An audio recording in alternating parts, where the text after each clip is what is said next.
You ask Tiger to solve. This deals with linear equations with one unknown. The final result is x equals -43/2. Let's solve it step by step. Simplify the expression. Group like terms. Simplify the arithmetic. Swap sides. Group all constants on the right side of the equation. Subtract 8 from both sides. Simplify the arithmetic.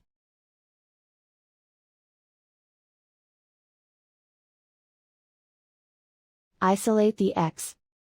Divide both sides by 2. Simplify the fraction.